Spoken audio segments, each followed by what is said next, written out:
ਵਾਹਿਗੁਰੂ ਸਾਹਿਬ JIO. ਆਸਾੜਤ ਪੰਦਾ ਤਿਸ ਲੱਗੈ। ਵਾਹਿਗੁਰੂ ਜੀ ਕਾ ਖਾਲਸਾ ਵਾਹਿਗੁਰੂ ਜੀ ਕੀ ਫਤਿਹ। ਸਤਿਗੁਰੂ ਦੀ ਸਾਜੀ ਨਵਾਜੀ ਗੁਰੂ ਖਾਲਸਾ ਸਾਧ ਸੰਗਤ ਜੀਓ। ਆਪ ਅੰਮ੍ਰਿਤ ਰੂਪ ਬਾਣੀ ਦਾ ਅਮਰ ਕਰਨ ਵਾਲੀ ਗੁਰੂ ਸਾਹਿਬ ਜੀ ਦੀ ਜੋ ਆਸਾ ਜੀ ਦੀ ਵਾਰ ਹੈ, ਆਸਾ ਨੂੰ ਸਾਰਿਆਂ ਨੂੰ ਵਰਜਣ ਵਾਲੀ, ਆਤਮਨੰਦ ਦੀ ਪ੍ਰਾਪਤੀ ਕਰਾਉਣ ਵਾਲੀ ਦਾ ਕੀਰਤਨ, ਅਖੰਡ ਕੀਰਤਨ ਸਰਵਣ ਕੀਤਾ ਸਿੰਘਾਂ ਤੋਂ। ਉਸ ਤੋਂ ਉਪਰੰਤ ਸਿੰਘ ਸਾਹਿਬ ਸ੍ਰੀ ਹਰਿਮੰਦਰ ਸਾਹਿਬ ਦੇ ਜੋ ਮਹਾਰਾਜ ਸਾਹਿਬ ਜੀ ਨੇ ਆਪਣੇ ਪਿਆਰ ਨਾਲ ਸੇਵਾ ਵਿੱਚ, ਗ੍ਰੰਥੀ ਸਿੰਘ ਸਾਹਿਬ ਦੀ ਸੇਵਾ ਵਿੱਚ ਲਾਏ ਹੋਏ ਹਨ, ਉਹਨਾਂ ਦੀ ਰਚਨਾ ਤੋਂ, ਗਿਆਨੀ ਕਿਰਪਾਲ ਸਿੰਘ ਜੀ ਦੀ ਰਚਨਾ ਤੋਂ ਆਪ ਨੇ ਅਦਵੈਤ ਮਤ ਦੇ ਕਥਨ ਨੂੰ ਸਿੱਧ ਕਰਨ ਵਾਸਤੇ ਜੋ ਸਤਿਗੁਰਾਂ ਨੇ ਆਪਣੀ ਧੁਰਕੀ ਬਾਣੀ ਵਿੱਚ ਕਥਨ ਕੀਤਾ ਹੈ, ਉਸ ਦੇ ਲੱਖਣ ਆਪ ਜੀ ਨੇ ਸਰਵਣ ਕੀਤੇ ਹੈ। ਜਿਸ ਪ੍ਰਕਾਰ ਸਾਰੀ ਬਨਾਸਪਤੀ ਚੱਗ ਰਹਿੰਦੀ ਹੈ, ਸਮਾਨ ਅਗਨੀ ਰਹਿੰਦੀ ਹੈ, ਵਿੱਚ ਬਨਾਸਪਤੀ ਫਲਦੀ ਹੈ, ਫੁੱਲਦੀ ਹੈ ਅਤੇ ਵੱਧਦੀ ਹੈ, ਇਸ ਪ੍ਰਕਾਰ ਸਾਧ ਸੰਗਤ ਅਗਨੀ ਦੇ ਦਰਸ਼ਨ ਨਹੀਂ ਹੁੰਦੇ ਹਨ। ਇਸੇ ਪ੍ਰਕਾਰ ਸ੍ਰਿਸ਼ਟੀ ਜਿਸ ਪਰਮੇਸ਼ਰ ਦੀ ਸੱਤਾ ਦੇ ਆਸਰੇ ਵੱਧਦੀ ਹੈ, ਫੁੱਲਦੀ ਹੈ, ਸਾਰੀ ਕਿਰਿਆ ਕਰਦੀ ਹੈ, ਪਰ ਉਹ ਸਰੂਪ ਦੇ ਦਰਸ਼ਨ ਨਹੀਂ ਜੀਆਂ ਨੂੰ ਹੁੰਦੇ। ਜਿਵੇਂ ਦੁੱਧ ਵਿੱਚ ਮੱਖਣ ਹੁੰਦਾ ਹੈ, ਪਰ ਦੁੱਧ ਦੇ ਦਰਸ਼ਨ ਕਰਨ ਨਾਲ ਮੱਖਣ ਦੇ ਦਰਸ਼ਨ ਨਹੀਂ ਹੁੰਦੇ। ਜਦੋਂ ਜਮਾ ਕੇ ਹਿੜਕੀਏ ਤੇ ਫਿਰ ਮੱਖਣ ਦੇ ਪਿੰਨੇ ਵਿੱਚੋਂ ਨਿਕਲ ਆਉਂਦੇ ਹਨ। ਇਸੇ ਪ੍ਰਕਾਰ ਸਾਧ ਸੰਗਤ ਜੀ ਬਨਾਸਪਤੀ ਦੀ ਚੱਗ ਜਿਵੇਂ ਹੈ, ਪਰ ਜਦੋਂ ਉਸ ਅਗਨੀ ਦੇ ਤਾਈਂ ਘਸਾ ਕੇ ਪ੍ਰਗਟ ਕੀਤਾ ਜਾਵੇ, ਉਦੋਂ ਅੱਗ ਹੀ ਅੱਗ ਪ੍ਰਕਾਸ਼ਦੀ ਹੈ। ਹੋਰ ਬਨਾਸਪਤੀ ਦੇ ਜਿਹੜੇ ਫਲ ਫੁੱਲ ਆਕਾਰ ਹੈ, ਉਹ ਸਮਝ ਕੇ ਅੱਗ ਦਾ ਰੂਪ ਹੀ ਹੋ ਜਾਂਦਾ ਹੈ। ਇਸੇ ਪ੍ਰਕਾਰ ਜਿਹੜੇ ਗੁਰਮੁਖ ਪਿਆਰੇ ਹਨ, ਉਹ ਪਰਮੇਸ਼ਰ ਦੀ ਖੋਜ ਕਰਨ ਵਾਲੇ ਜਦੋਂ ਉਸ ਪਰਮੇਸ਼ਰ ਦੀ ਖੋਜ ਵਿੱਚ ਲੱਗਦੇ ਹਨ, ਉਸ ਵੇਲੇ ਲੱਕੜੀਆਂ ਦੇ ਘਸਾਉਣ ਵਾਂਗੂ ਆਪਣੇ ਹਿਰਦੇ ਦੇ ਅੰਦਰ, ਜਿਨ੍ਹਾਂ ਅਨੁਸਾਰ ਸੰਗਤ ਜੀ ਗੁਰੂ ਸਾਹਿਬ ਦੇ ਅੰਮ੍ਰਿਤ ਨਾਮ ਦੁਆਰਾ ਇਸ ਆਰਮੀ ਲੱਕੜੀ ਦੇ ਨਾਲ ਘਸਾਉਣਾ ਕੀਤਾ ਹੈ। ਜਿਵੇਂ ਅੱਗ ਪੈਦਾ ਹੁੰਦੀ ਹੈ, ਐਂ ਵਾਹਿਗੁਰੂ ਦੀ ਜੋਤ ਉਹਨਾਂ ਨੂੰ ਪ੍ਰਗਟ ਹੋਈ ਹੈ। ਉਹ ਜੋਤ ਦੇ ਪ੍ਰਗਟ ਹੋਣੇ ਕਰਕੇ ਜਿਵੇਂ ਸਾਰੀ ਬਨਾਸਪਤੀ ਜਿਵੇਂ ਅੱਗ ਹੀ ਅੱਗ ਦਿਸਦੀ ਹੈ, ਜਦੋਂ ਅੱਗ ਪ੍ਰਗਟ ਹੋ ਜਾਵੇ, ਐਂ ਵਾਹਿਗੁਰੂ ਦੀ ਜੋਤ ਸਾਰੀ ਸ੍ਰਿਸ਼ਟੀ ਦੇ ਅੰਦਰ ਭਾਸਣ ਲੱਗ ਜਾਂਦੀ ਹੈ। ਜਦੋਂ ਹਿਰਦੇ ਦੇ ਅੰਦਰ ਉਹ ਜੋਤ ਸਖਿਆਤ ਹੋ ਜਾਂਦੀ ਹੈ, ਫਿਰ ਉਸ ਤੋਂ ਬਗੈਰ ਹੋਰ ਕੋਈ ਆਕਾਰ ਨਹੀਂ ਪ੍ਰਤੀਤ ਹੁੰਦਾ। ਇਹ ਸਾਧ ਸੰਗਤ ਜੀ ਜੀਵਨ ਮੁਕਤਾਂ ਦੀ ਅਵਸਥਾ ਹੈ। ਜਿਉਂ ਜਿਉਂ ਦੇਖਾਂ ਤਾਂ ਜੋਤ ਤੁਮਾਰੀ ਤੇਰਾ ਰੂਪ ਕਨੇਹਾ, ਐਸੀ ਅਵਸਥਾ ਉਹਨਾਂ ਨੂੰ ਪ੍ਰਾਪਤ ਹੁੰਦੀ ਹੈ। ਜਦ ਜਾਉਂ ਤੱਕ ਬੀਠਲ ਪਹਿਲਾ, ਮਹਾ ਆਨੰਦ ਕਰੇ ਸਭ ਕੇਲਾ। ਜਿੱਥੇ ਜਿੱਥੇ ਜਾਂਦੇ ਹੋ ਪਿਆਰਾ ਬੀਠਲ ਮਿਲਿਆ ਹੋਇਆ ਹੀ ਦਿਸਦਾ ਹੈ, ਪਿਆਰਾ। ਉਹ ਸਦਾ ਆਨੰਦ ਕਰਨ ਵਾਲਾ ਆਨੰਦ ਰੂਪ ਸੱਚੇ ਪਾਤਸ਼ਾਹ ਆਪ ਹੈ। ਸਾਧ ਸੰਗਤ ਜੀ ਐਸਾ ਜਿਹੜਾ ਸਰੂਪ ਹੈ, ਉਹ ਗੁਰਮੁਖਾਂ ਦੇ ਤਾਈਂ ਪ੍ਰਗਟ ਹੁੰਦਾ ਹੈ। ਜਿਸ ਪ੍ਰਕਾਰ ਸਾਧ ਸੰਗਤ ਜੀ ਆਰਸ਼ੀ ਸ਼ੀਸ਼ਾ ਜਿਹੜਾ ਹੁੰਦਾ ਹੈ, ਉਹਦੇ 'ਚ ਨਾਲੇ ਸੂਰਜ ਦੀ ਧੁੱਪ ਪੈਂਦੀ ਹੈ ਅਤੇ ਨਾਲੇ ਸੂਰਜ ਦਾ ਪ੍ਰਤੀਬਿੰਬ ਪੈਂਦਾ ਹੈ, ਤੇ ਨਾਲੇ ਸੂਰਜ ਕਰਕੇ ਅਗਨੀ ਪੈਦਾ ਹੋ ਜਾਂਦੀ ਹੈ। ਕੋਲੇ ਜਿਹੜਾ ਕੂੜਾ ਕਚਰਾ ਪਿਆ ਹੁੰਦਾ, ਉਸ ਨੂੰ ਅੱਗ ਸਾੜ ਦਿੰਦੀ ਹੈ।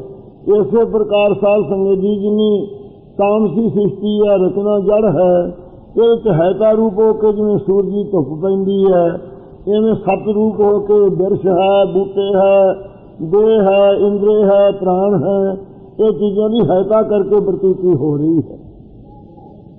ਅਤੇ ਇਸੇ ਪ੍ਰਕਾਰ ਜੜ ਚੀਜ਼ਾਂ 'ਚ ਹੈਤਾ ਰੂਪ ਹੋ ਕੇ ਪ੍ਰਤੀਤ ਹੋ ਰਿਹਾ ਹੈ। ਹਰਕਤ ਕਰਨ ਵਾਲੀਆਂ ਜਿਹੜੀਆਂ ਚੀਜ਼ਾਂ ਹਨ, ਮਨ ਸੰਕਲਪਾਰ ਘਸਾਉਂਦਾ, ਬੁੱਧੀ ਪਦਾਰਥਾਂ ਨਿਸ਼ਚੇ ਕਰਦੀ ਹੈ, ਇਹਨਾਂ ਵਿੱਚ ਸਾਧ ਸੰਗਤ ਜੀ ਉਹ ਪ੍ਰਤਿਬਿੰਬ ਰੂਪ ਹੋ ਕੇ ਵੀ ਭਾਸ਼ ਰਿਹਾ ਹੈ। ਸੱਤਾ ਸਪੁਰਤੀ ਦੇ ਕੇ ਕਿਰਿਆ ਕਰਾਉਣ ਵਾਲਾ ਪ੍ਰਤੀਤ ਹੋ ਰਿਹਾ। ਧੁੱਪ ਦੀ ਨਿਆਈ, ਧੁੱਪ ਦੀ ਨਿਆਈ ਜਿਵੇਂ ਕਿ ਪ੍ਰਤਿਬਿੰਬ ਪਾਣੀ 'ਚ ਨਾਲੇ ਪ੍ਰਤਿਬਿੰਬ ਪੈਂਦਾ ਹੈ ਤੇ ਨਾਲੇ ਧੁੱਪ ਪ੍ਰਤੀਤ ਹੁੰਦੀ ਹੈ। ਇਸੇ ਪ੍ਰਕਾਰ ਜੜ ਚੀਜ਼ਾਂ ਦੇ ਵਿੱਚ ਉਹ ਹੈਤਾ ਰੂਪ ਕਰਕੇ ਪ੍ਰਤੀਤ ਹੁੰਦਾ ਹੈ। ਅੰਤਾ ਕਰਨ ਵਾਲੇ ਜਿਹੜੀਆਂ ਚੀਜ਼ਾਂ ਹਨ, ਉਹਨਾਂ 'ਚ ਹਰਕਤ ਕਰਨ ਵਾਲਾ ਵੀ ਚੇਤਨ ਪ੍ਰਤੀਤ ਹੁੰਦਾ ਹੈ। ਆਰਸ਼ੀ ਸ਼ੀਸ਼ੇ ਦੇ ਵਿੱਚ ਨਾਲੇ ਹਰਕਤ ਕਰਨ ਵਾਲਾ ਪ੍ਰਤੀਤ ਹੁੰਦਾ ਹੈ, ਨਾਲੇ ਅਗਨੀ ਪੈਦਾ ਕਰਨ ਵਾਲਾ ਤੇ ਨਾਲੇ ਧੁੱਪ ਪ੍ਰਤੀਤ ਹੁੰਦੀ ਹੈ। ਜਿਵੇਂ ਸੂਰਜ ਦੀਆਂ ਅਕਾਲ ਪੁਰਖ ਵਾਹਿਗੁਰੂ ਹੈ, ਆਪਸੀ ਸ਼ੀਸ਼ਿਆਂ ਵਰਗੇ ਜਿਨ੍ਹਾਂ ਦੇ ਸਤੋ ਗੁਣ ਦੀ ਪ੍ਰਧਾਨਤਾ ਵਾਲੇ ਅੰਤःਕਰਨ ਹਨ, ਦੈਵੀ ਗੁਣਾਂ ਦੇ ਸੰਪੰਨ ਹਨ। ਆਪਾ ਭਾਵ ਜਿਨ੍ਹਾਂ ਦੇ ਮਿਲ ਚੁੱਕਾ ਹੈ, ਉਹਨੇ ਅੰਦਰ ਬ੍ਰਹਮ ਗਿਆਨ ਅਗਨੀ ਨਹੀਂ ਆਈ ਪ੍ਰਕਾਸ਼ ਦਾ ਹੈ, ਉਸ ਨੂੰ ਪ੍ਰਕਾਸ਼ ਕਰਕੇ ਅਗਨੀ ਜੀ ਨਹੀਂ ਆਈ। ਉਹਨਾਂ ਦੇ ਅੰਦਰ ਜਿਹੜਾ ਅਗਿਆਨ ਦਾ ਕੂੜਾ ਕਚਰਾ ਹੈ, ਨਾਨਾ ਪੁਣਾ ਜਗਤ ਦਾ ਹੈ, ਸਾਰੇ ਨੂੰ ਸਾੜ ਕੇ ਕੇਵਲ ਬ੍ਰਹਮ ਭਾਵ ਹੀ ਉਹਨਾਂ ਨੂੰ ਪ੍ਰਤੀਤ ਹੁੰਦਾ ਹੈ। ਕਿਉਂ ਸੂਰਜ ਇੱਕੋ ਹੀ ਜਿਹੜਾ ਆਲਿਆਂ ਦੇ ਫਰਕ ਨਾਲ ਕੰਧਾਂ ਤੇ ਧੁੱਪ ਵੀ ਪੈਂਦੀ ਹੈ, ਪਾਣੀ 'ਚ ਪ੍ਰਤਿਬਿੰਬ ਤੇ ਧੁੱਪ ਪੈਂਦੀ ਹੈ, ਆਰਸ਼ੀ ਸ਼ੀਸ਼ੇ ਨਾਲੇ ਧੁੱਪ ਨਾਲੇ ਪ੍ਰਤਿਬਿੰਬ ਤੇ ਨਾਲ ਅਗਨੀ ਪੈਦਾ ਕਰਦਾ ਹੈ। ਇਸੇ ਪ੍ਰਕਾਰ ਸਾਧ ਸੰਗਤ ਜੀ ਜਿਹੜੇ ਬਖਈ ਪੁਰਖ ਹੈ, ਉਹਨਾਂ ਦੇ ਅੰਦਰ ਤਾਂ ਪਦਾਰਥਾਂ ਦੇ ਅੰਦਰ ਹੈਤਾ ਰੂਪ ਕਰਕੇ ਅਸੀਂ ਪਿਛਲੇ ਕਰਮਾਂ ਦੇ ਕੀਤੇ ਹੋਏ ਕਰਮਾਂ ਦਾ ਫਲ ਪੁੰਨ ਭੋਗ ਰਹੇ ਹਾਂ, ਤੇ ਅਗਲੇ ਕਰਮਾਂ ਦਾ ਫਲ ਜੇ ਪੁੰਨ ਕਰਾਂਗੇ ਤਾਂ ਭੋਗਾਂਗੇ, ਹੈਤਾ ਰੂਪ ਕਰਕੇ ਪ੍ਰਤੀਤ ਹੋ ਰਿਹਾ ਹੈ। ਅਤੇ ਜਿਹੜੇ ਹਨ ਕਿ ਪੰਬਰ ਉਹਨਾਂ ਦਾ ਹੈਤਾ ਰੂਪ ਕਰਕੇ ਪ੍ਰਤੀਤ ਹੋ ਰਿਹਾ, ਤਾਂ ਪ੍ਰਤੀਤ ਹੀ ਨਹੀਂ ਹੈ। ਅਤੇ ਜਿਹੜੇ ਸਾਧ ਸੰਗਤ ਜੀ ਜਿਗਿਆਸੂ ਹਨ, ਉਹਨਾਂ ਦੇ ਅੰਦਰ ਪ੍ਰਤਿਬਿੰਬ ਰੂਪ ਹੋ ਕੇ ਪਰ ਪੈਦਾ ਪ੍ਰਤੀਤ ਹੋ ਰਿਹਾ ਕਿ ਸਾਡੀ ਹਰਕਤ ਕਰਾਉਣ ਵਾਲਾ ਚੇਤਨ ਪ੍ਰੋਹ ਗਿਆਨ ਰੂਪ ਹੋ ਕੇ ਪ੍ਰਤੀਤ ਹੋ ਰਿਹਾ ਹੈ ਜਿਗਿਆਸੂਆਂ ਦੇ ਅੰਦਰ। ਜਿਹੜੇ ਬ੍ਰਹਮ ਗਿਆਨੀ ਹਨ, ਉਹਨਾਂ ਆਰਸ਼ੀ ਸ਼ੀਸ਼ੇ ਦੀ ਨਿਆਈ, ਉਹਨਾਂ ਅੰਦਰ ਪਰਮੇਸ਼ਰ ਨਾਏ ਸਤ ਸਰੂਪ ਹੈਤਾ ਰੂਪ ਪ੍ਰਤੀਤ ਹੋ ਰਿਹਾ ਹੈ, ਨਏ ਚੇਤਨ ਸਾਰੀ ਹਰਕਤ ਕਰਨ ਵਾਲਾ ਚੇਤਨ ਤੋਂ ਬਿਨਾਂ ਹੋਰ ਕੋਈ ਨਹੀਂ। ਜੜ ਮਾਇਆ ਜਿਹੜੀ ਹੈ, ਇਹਦੇ ਅੰਦਰ ਮਾਰਨ ਸੱਤਾ ਪਾ ਕੇ ਸਾਰੇ ਜਿਤਨਾ ਕਿਰਿਆ ਕਰਾ ਰਿਹਾ ਉਹ ਆਪ ਹੀ ਕਰਾ ਰਿਹਾ। ਇਹੋ ਜੜ ਮਾਇਆ ਉਹਦੀ ਸੱਤਾ ਰੂਪੀ ਕਰਨ ਦੇ ਪੈਣ ਦੇ ਨਾਲ ਹੀ ਤ੍ਰਿਗੁਣ ਰੂਪ ਹੋ ਕੇ ਬਰਮਾ ਵਿਸ਼ਵ ਸ਼ਿਵ ਰੂਪ ਬਣੀ ਹੋਈ ਹੈ। ਇਸੇ ਪ੍ਰਕਾਰ ਅਭਿਆਕ੍ਰਿਤ ਅਤੇ ਹਿਰਨ ਗਰਭ ਅਤੇ ਵਿਰਾਟ ਆਦਿਕ ਬਣੀ ਹੋਈ ਹੈ। ਇਸ ਪ੍ਰਕਾਰ ਸਤੋ ਅੰਸ਼ ਦੇ ਸਹਿਤ ਜਿਹੜੀ ਮਾਇਆ ਹੈ, ਉਹਦੇ ਜਿਹੜਾ ਪ੍ਰਤਿਬਿੰਬ ਹੈ ਉਹ ਈਸ਼ਰ ਸਰਵੱਗ ਕਹਾਉਂਦਾ, ਸ੍ਰਿਸ਼ਟੀ ਨੂੰ ਪੈਦਾ ਕਰਦਾ, ਪਾਲਦਾ, ਲਹਿਤਾ ਕਰਦਾ। ਅਤੇ ਜਿਹੜਾ ਤਮੋ ਪ੍ਰਧਾਨ ਦੇ ਅੰਦਰ ਸਤੋ ਸਮਾਨ ਹੈ, ਰਜੋ ਸਮਾਨ ਹੈ, ਉਸ ਚੇਤਨ ਦਾ ਪ੍ਰਤਿਬਿੰਬ ਪਿਆ ਹੋਇਆ ਹੈ। ਉਹ ਜੀਵ ਕਹਾ ਕੇ ਪੱਗ ਹੋ ਕੇ ਜੂਨਾਂ 'ਚ ਭਰਮਣ ਵਾਲਾ ਆਪਣੇ ਆਪ ਨੂੰ ਮੰਨੀ ਬੈਠਾ ਹੈ। ਇਸ ਪ੍ਰਕਾਰ ਜਿਹੜੀ ਸੱਤਾ ਹੈ, ਉਹਦੀ ਸੱਤਾ ਦੇ ਨਾਲ ਹੀ ਉਹ ਨਾਨਾਪੁਣਾ ਪ੍ਰਤੀਤ ਹੋ ਰਿਹਾ ਹੈ। ਉਹ ਪਰਮੇਸ਼ਰ ਜੋ ਅੰਤਰਜਾਮੀ ਹੈ, ਗੁਰਮੁਖਾਂ ਨੂੰ ਅਗਨੀ ਦੀ ਨਿਆਈ ਪ੍ਰਗਟ ਕਰਕੇ ਅਗਿਆਨ ਦੇ ਕੂੜੇ ਕਚਰੇ ਨੂੰ ਜਾਲ ਕੇ ਉਸ ਸਰੂਪ ਨੂੰ ਸਗਲ ਬਨਸਪੰਦਾ ਦਾ ਸੰਤ ਜਿਵੇਂ ਬਨਾਸਪਤੀ ਚੱਗ ਹੁੰਦੀ ਹੈ, ਐਂ ਭਾਈ ਉਹਨਾਂ ਨੇ ਸਾਰੀ ਸ੍ਰਿਸ਼ਟੀ ਵਾਹਿਗੁਰੂ ਦੀ ਜੋਤ ਨੂੰ ਪ੍ਰਗਟ ਕਰ ਲਿਆ ਹੈ। ਉਹ ਸਾਰੇ ਉਸੇ ਨੂੰ ਵੇਖਦੇ ਹਨ, ਉਸੇ ਦੇ ਪ੍ਰਕਾਸ਼ ਨੂੰ ਲੈਂਦੇ ਹਨ। ਦੂਜਾ ਦੁੱਧ ਦੇ ਵਿੱਚ ਜਿਵੇਂ ਘਿਓ ਹੁੰਦਾ ਹੈ, ਐਂ ਸਾਧ ਸੰਗਤ ਜੀ ਦੁੱਧ ਦੀ ਨਿਆਈ ਜਿਨ੍ਹਾਂ ਦਾ ਨਿਸ਼ਕਾਮ ਕਰਮਾਂ ਰੂਪੀ ਦੁੱਧ ਹੈ ਅਤੇ ਨਿਸ਼ਕਾਮ ਕਰਮ ਕਰਕੇ ਉਪਾਸਨਾ ਕਰਨ ਰੂਪ ਜਿਨ੍ਹਾਂ ਨੇ ਜਾਗ ਲਾਈ ਹੋਈ ਹੈ, ਉਹਨਾਂ ਨੂੰ ਫੇਰ ਸਾਧ ਸੰਗਤ ਜਾਗ ਲਾਉਣੇ ਕਰਕੇ ਸਰਵਣ ਮੰਨਣ ਅਭਿਆਸਨ ਕਰਨ ਰੂਪ ਰਿੜਕਿਆ ਜਿਨ੍ਹਾਂ ਨੇ, ਉਹਨਾਂ ਨੂੰ ਸਖਿਆਤਾ ਰੂਪੀ ਮੱਖਣ ਅੰਦਰੋਂ ਪ੍ਰਗਟ ਹੋਇਆ ਹੈ। ਸਖਿਆਤਾ ਰੂਪੀ ਮੱਖਣ ਨੂੰ ਪਾ ਕੇ ਉਹ ਜਿਸ ਪ੍ਰਕਾਰ ਮੱਖਣ ਖਾਣ ਵਾਲੇ ਦੀ ਖੁਸ਼ਕੀ ਚੱਕੀ ਜਾਂਦੀ ਹੈ, ਐਂ ਜਨਮ ਜਮਾਂਦਾ ਦੀ ਨਾਸਕ ਦਾ ਜਿਹੜੀ ਖੁਸ਼ਕੀ ਚੱਕੀ ਗਈ ਹੈ, ਤਰੌਤ ਆ ਜਾਂਦੀ, ਉਹਨੂੰ ਆਨੰਦ ਸਰੂਪ ਦੀ ਸਖਿਆਤਾ ਹੋ ਜਾਂਦੀ ਹੈ। ਇਸ ਆਨੰਦ ਨੂੰ ਪਾ ਕੇ ਉਹ ਰਸੀਏ ਹੋ ਜਾਂਦੇ ਹਨ।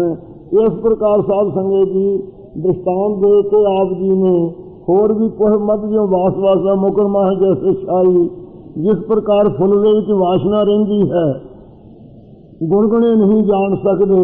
ਇਸੇ ਪ੍ਰਕਾਰ ਸਾਧ ਸੰਗਤ ਜੀ ਜਿਹੜੇ ਜਿਨ੍ਹਾਂ ਦੇ ਗੁਣਗੁਣੇ ਸਰਦਾ ਰੂਪੀ ਜਿਨ੍ਹਾਂ ਦੀਆਂ ਨਾਸਾਂ ਹੈ ਨਹੀਂ, ਉਹ ਨਹੀਂ ਉਸ ਪਰਮੇਸ਼ਰ ਦੀ ਮਹਿਕ ਨੂੰ ਪਛਾਣ ਸਕਦੇ, ਗੁਣਗੁਣਿਆਂ ਦੀ ਨਿਆਈ ਹਨ। ਅਤੇ ਮੁਕਰਮਾ ਜਾਂ ਸ਼ਾਹੀ ਜਿਹੇ ਸ਼ੀਸ਼ੇ 'ਚ ਪ੍ਰਤਿਬਿੰਬ ਪੈਂਦਾ ਹੈ, ਪਰ ਅੰਨੇ ਨਹੀਂ ਵੇਖ ਸਕਦੇ, ਅੰਨਿਆਂ ਨੂੰ ਆਪਦਾ ਪ੍ਰਤਿਬਿੰਬ ਦਿਸਦਾ ਹੀ ਨਹੀਂ। ਇਸੇ ਪ੍ਰਕਾਰ ਸਾਧ ਸੰਗਤ ਜਿਹੜੇ ਵਿਰਾਗ ਵੇਗ ਰੂਪੀ ਨੇਤਰਾਂ ਤੋਂ ਹੀਨੇ ਹੈ, ਉਹ ਨਹੀਂ ਉਸ ਪ੍ਰਤਿਬਿੰਬ ਰੂਪ ਚੇਤਨ ਨੂੰ ਜਿਹੜਾ ਸਾਰੀ ਕਿਰਿਆ ਕਰਾ ਰਿਹਾ ਹੈ, ਅੰਤःਕਰਨ ਦਾ ਸਾਖੀ ਰੂਪ ਹੋ ਕੇ ਉਸ ਦੀ ਪਛਾਣ ਨਹੀਂ ਕਰ ਸਕਦੇ। ਇਸ ਪਛਾਣ ਨੂੰ ਤੈਸੀ ਹਰ ਵਸੇ ਨੰਤਰ ਘੱਟ ਹੀ ਖੋਜੋ ਭਾਈ ਦੇ ਦ੍ਰਿਸ਼ਟਾਂਤ ਦੇ ਕੇ ਦੱਸਿਆ ਸੀ ਪਰਮੇਸ਼ਰ ਇੱਕ ਰਸ ਵਸਦਾ ਹੈ, ਉਹਦੀ ਹਿਰਦੇ 'ਚ ਖੋਜ ਕਰੋ ਹੈ ਭਰਾਵੋ। ਹਿਰਦੇ ਦੇ ਅੰਦਰ ਦਿਲ ਮੈਂ ਖੋਜ ਦਿਲਾ ਦਿਲ ਖੋਜੋ ਯਹੀ ਠੌਰ ਮੁਕਾਮਾ। ਉਹ ਮੱਕੇ ਵਿੱਚ ਨਹੀਂ, ਉਹ ਦੱਖਣ ਵਿੱਚ ਨਹੀਂ ਹੈ, ਭਾਵੇਂ ਸਾਰੇ ਵਿਆਪਕ ਜਲੇ ਹਰੀ ਥਲੇ ਹਰੀ, ਪਰ ਉਹਦੀ ਪ੍ਰਾਪਤੀ ਦਾ ਥਾਂ ਹਿਰਦਾ ਹੈ। ਜਿਨ੍ਹਾਂ ਨੇ ਆਪਣੇ ਹਿਰਦੇ ਦੇ ਅੰਦਰ ਉਸ ਪਰਮੇਸ਼ਰ ਦੇ ਨਾਲ ਲਿਵ ਲਗਾਈ ਹੈ, ਚਿੱਤ ਨੂੰ ਜੋੜਿਆ ਹੈ, ਉਹਨਾਂ ਦੇ ਅੰਦਰ ਸਖਿਆਤ ਹੋਇਆ ਹੈ। ਐਸੇ ਦ੍ਰਿਸ਼ਟਾਂਤ ਦੇ ਦੇ ਕੇ ਅੱਜ ਸਿੰਘ ਸਾਹਿਬ ਨੇ ਕਿੰਨਾ ਆਪਾਂ ਨੂੰ ਨਿਹਾਲ ਕੀਤਾ, ਕਿੰਨੀ ਸੋਹਣੀ ਵਿਚਾਰ ਬਖਸ਼ੀ ਹੈ। ਗੁਰੂ ਮਹਾਰਾਜ ਸਾਹਿਬ ਸੱਚੇ ਪਾਤਸ਼ਾਹ ਕਿਰਪਾ ਦ੍ਰਿਸ਼ਟੀ ਕਰਨ ਤੇ ਇਹਨਾਂ ਦੇ ਮਨ ਵਿੱਚ ਆਪਦੇ ਸਰੂਪ ਦੀ ਸਿਖਿਆਤਾ ਦੀ ਲਿਵ ਬਖਸ਼ ਕੇ ਹੋਰਨਾਂ ਸੰਗਤਾਂ ਨੂੰ ਵੀ ਨਿਹਾਲ ਕਰਦੇ ਰਹਿਣ। ਇਹੋ ਹੀ ਮਾਰ ਅੱਗੇ ਅਰਦਾਸ ਹੈ ਸੱਚੇ ਪਾਤਸ਼ਾਹ ਅੱਗੇ। ਕੀ ਸੋਹਣੇ ਅੰਮ੍ਰਿਤ ਰੂਪ ਬਚਨ ਆਪਾਂ ਸੁਣੇ ਹੈ ਤੇ ਚਿੱਤ ਪ੍ਰਸੰਨ ਹੋਏ ਹਨ। ਭਾਗਾਂ ਵਾਲੇ ਉਹ ਸਮਾਂ ਆਪਾਂ ਨੂੰ ਭਾਗਾਂ ਨਾਲ ਮਿਲਿਆ ਹੈ।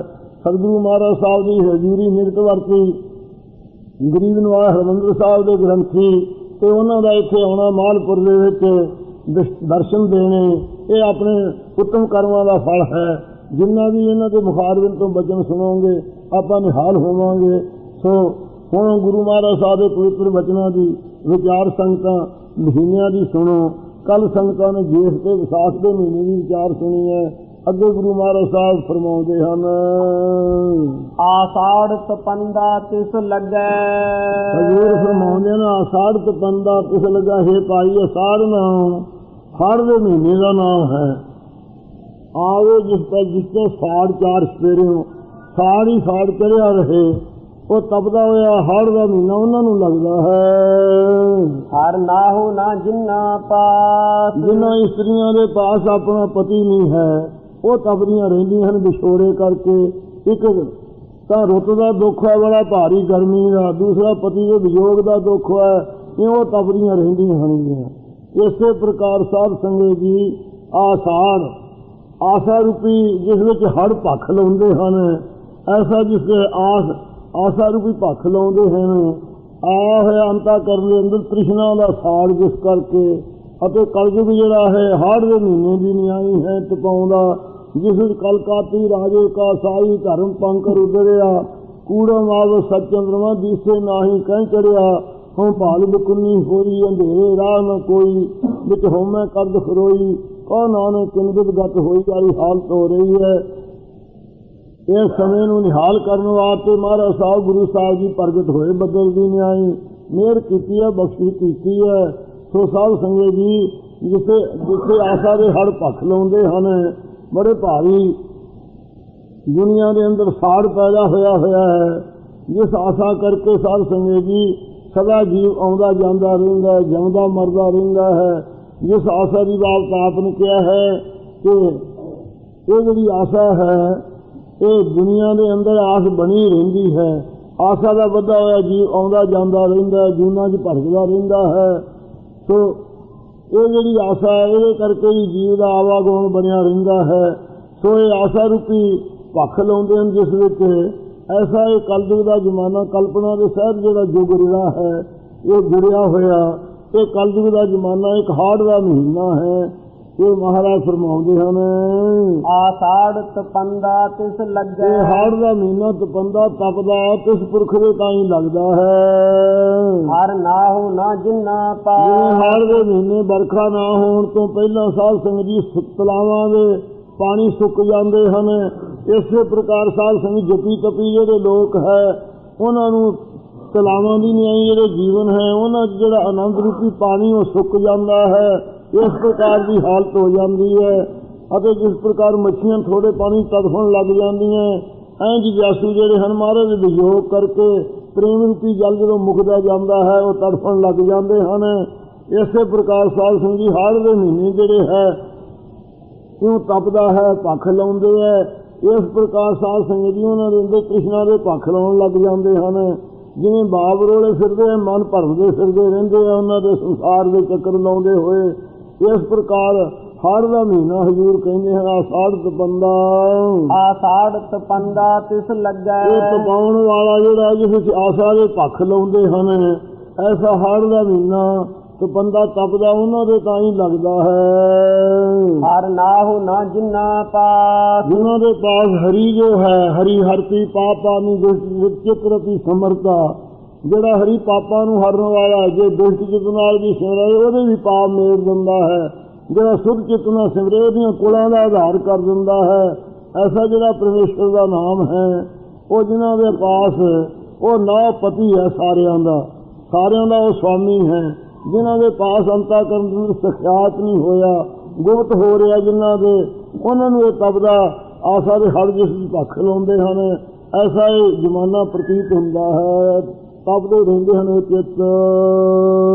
ਜਗ ਜੀਵਨ ਪੁਰਖ ਤਿਆਗ ਕੈ। ਇਹ ਭਾਈ ਸਾਰੇ ਜਗਤ ਦਾ ਜੀਵਨ ਰੂਪ ਚੇਤਨ ਜੋ ਹੈ, ਸਾਰਿਆਂ ਸੱਤਾ ਦੇ ਕੇ ਜਿਉਂਦੇ ਰੱਖਣ ਵਾਲਾ, ਉਸ ਪੂਰਨ ਪੁਰਖ ਨੂੰ ਪੁਰਖ ਪੂ ਆਦਿਕਾਂ ਨਰਕਾਂ ਤੋਂ ਰੱਖਿਆ ਕਰਨ ਵਾਲਾ ਜਿਹੜਾ ਹੈ, ਪੁਰਖ ਜੋ ਪ੍ਰਸ਼ਾਰਥ ਦੇਣ ਵਾਲਾ, ਉਦਮ ਦੇਣ ਵਾਲਾ ਹੈ, ਅਤੇ ਪੁਰੀਆਂ ਪੁਰੀਆਂ ਜੋ ਆਕਾਸ਼ ਦੀ ਨਿਆਈ ਜੋ ਵਿਆਪਕ ਹੈ, ਇਹ ਦੇਹਾਂ ਦੀ ਪੁਰੀਆਂ ਨੂੰ ਖੋਖ ਹੈ ਕਰਨ ਵਾਲਾ ਵੀ ਜੋ ਹੈ ਪਰਮੇਸ਼ਰ, ਉਸ ਪੂਰਨ ਪਰਮੇਸ਼ਰ ਨੂੰ ਤਿਆਗ ਕਰਕੇ ਛੱਡ ਦਿੱਤਾ ਹੈ ਜਿਨ੍ਹਾਂ ਜੀਆਂ ਜੋ ਸਾਰੇ ਜਗ ਦਾ ਜੀਵਨ ਰੂਪ ਹੈ ਅਤੇ ਸਾਰਿਆਂ ਥਾਂ ਪੂਰਨ ਹੈ। ਉਹ ਮਾਨਸ ਸੰਧੀ ਉਸ ਆਸ ਪਰਮੇਸ਼ਰ ਨੂੰ ਭੁਲਾ ਕੇ ਜਿਹੜੇ ਮਨੁੱਖ ਦੀ ਆਸ ਕਰਦੇ ਹੈ। ਭਾਈ ਗੁਰਦਾਸ ਜੀ ਕਹੇ ਸਤਿਗੁਰ ਸੱਚਾ ਛੱਡ ਕੇ ਮਨੁੱਖ ਹੋਏ ਬੰਦੇ ਦਾ ਬੰਦਾ। ਸਤਿਗੁਰੂ ਅਕਾਲ ਪੁਰਖ ਦਾ ਰੂਪ ਆ, ਉਹਨੂੰ ਛੱਡ ਕੇ ਮਨੁੱਖ ਬੰਦਿਆਂ ਦਾ ਗੁਲਾਮ ਬਣਦਾ ਹੈ, ਨੌਕਰ ਬਣਦਾ ਹੈ, ਦੁਖੀ ਹੁੰਦਾ ਰਹਿੰਦਾ ਹੈ। ਕਦੇ ਉੱਠ ਕੇ ਸਲਾਮਾਂ ਕਰਦਾ, ਕਦੇ ਪਛੜ ਜਾਏ ਤਾਂ ਉਹ ਡੰਡ ਦਿੰਦੇ ਹੈ, ਕਦੇ ਉਸਦੀ ਤਨਖਾਹ ਕੱਟੀ ਜਾਂਦੀ ਹੈ, ਕਦੇ ਉਸਦੇ ਕਾਈ 12 ਪੱਥਰਾਂ ਤੋਂ ਬਾਹਰ ਕੀਤਾ ਜਾਂਦਾ। ਇਸ ਪ੍ਰਕਾਰ ਦੇ ਦੁੱਖ ਮਿਲੇ ਰਹਿੰਦੇ ਹਨ। ਇਹ ਮਨੁੱਖ ਦੀ ਜਿਹੜੀ ਚਾਕਰੀ ਹੈ, ਇਹ ਮਾਨਸ ਸੇਵਾ ਖਰੀ ਦੁਹੇਲੀ, ਮਾਨਸ ਦੀ ਸੇਵਾ ਜਿਹੜੀ ਖਰੀ ਦੁਖਦਾਇਕ ਹੈ। ਦੁਖੀ ਹੋ ਕੇ ਜੀਵ ਆਪਣੀ ਉਮਰ ਨੂੰ ਗੁਲਾਮ ਬਣ ਕੇ ਭੋਗਦੇ ਹਨ।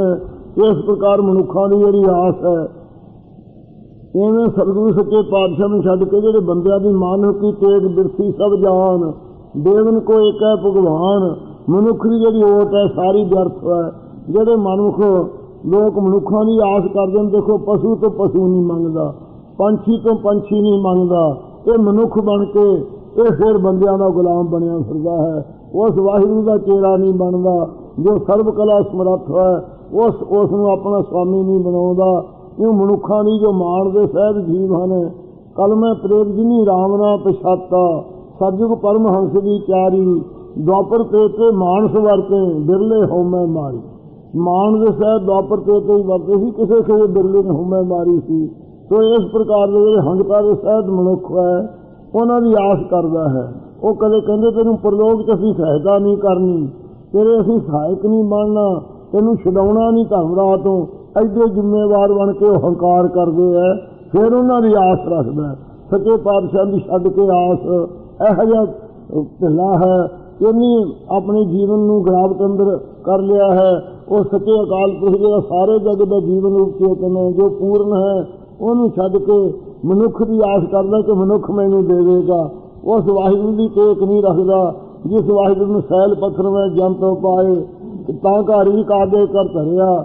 ਜਨਮ ਪਿਤਾ ਲੋਕ ਸੁਖਵੰਤਾ ਕੋਈ ਨਾ ਕਿਸ ਕੀ ਧਰਿਆ, ਕੋਈ ਕਿਸੇ ਦੀ ਰੋਜੀ ਦਾ ਆਸਰਾ ਨਹੀਂ ਬਣਾ ਕੇ ਰੱਖਿਆ।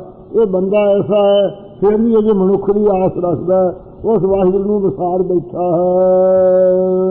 ਹੋਏ ਭਾਈ ਵਿਗੁਚੀ ਹੈ। ਇਹ ਭਾਈ ਦੁਆਇਤ ਭਾਵ ਹੈ ਜਿਹੜਾ ਪਰਮੇਸ਼ਰ ਨੂੰ ਛੱਡ ਕੇ ਦੂਜੇ ਦੀ ਆਸ ਕਰਨੀ ਹੈ। ਇਸ ਦੁਆਇਤ ਭਾਵ ਕਰਕੇ ਦੂਜੀਆਂ ਚੀਜ਼ਾਂ 'ਚ ਪ੍ਰੇਮ ਜਿਹੜਾ ਕਰਨਾ ਹੈ, ਦੁਆਇਤ ਜੀਵ ਹੀ ਇਹ ਢੇੜ ਗਿਆਨ ਦਾ ਵੀ ਦੁਆਇਤ ਭਾਵ ਹੈ। ਦੂਜੀ ਮਾਇਆ ਵੀ ਜਿਹੜਾ ਭਾਵ ਪ੍ਰੇਮ ਕਰਨਾ ਹੈ, ਇਹ ਦੁਆਇਤ ਭਾਵ ਜਿਹੜਾ ਜੁਦਾਈ ਹਰ ਵਕਤ ਪਾਈ ਰੱਖਣੀ, ਫੁੱਟ ਪਾਈ ਰੱਖਣੀ, ਝਗੜੇ ਪਾਈ ਰੱਖਣੇ, ਇਹ ਦੁਆਇਤ ਭਾਵ ਵਿੱਚ ਹੀ ਪਏ ਰਹਿਣਾ, ਆਪ ਜੁਦਾਈ 'ਚ ਪਏ ਰਹਿਣਾ। ਜਿਵੇਂ ਅੰਗਰੇਜ਼ਾਂ ਨੇ ਕਿਹਾ ਸੀ, ਫੁੱਟ ਕੇ ਖਰੀਦ ਕੇ ਦਿੱਤੀ ਕਿਸੇ ਨੇ ਤੇ ਫੌਜੀਆਂ ਨੂੰ ਜਾਂਦੀ ਫੁੱਟ, ਉਹ ਸਾਰਿਆਂ ਫਲਾਂ ਨੂੰ ਵੇਖ ਕੇ ਅੰਗਰੇਜ਼ ਕਹਿੰਦਾ ਮੈਨੂੰ ਆਹ ਸਾਰਿਆਂ ਨੂੰ ਚੰਗੀ ਲੱਗਦੀ ਹੈ। ਉਹਦਾ ਮਤਲਬ ਸੀ ਫੁੱਟ ਜੇ ਤੁਹਾਡੀ ਪੰਜਾਬੀਆਂ 'ਚ ਹੀ ਰਹੇ ਨਾ, ਤੇ ਜੇ ਤੁਸੀਂ ਫੁੱਟੇ ਰਹੋ ਤੇ ਮੈਨੂੰ ਮੈਂ ਤੁਹਾਡੇ 'ਤੇ ਨੌਕਰੀ ਕਰਦਾ ਰਹਾਂ, ਹਕੂਮਤ ਕਰਦਾ ਰਹਾਂ।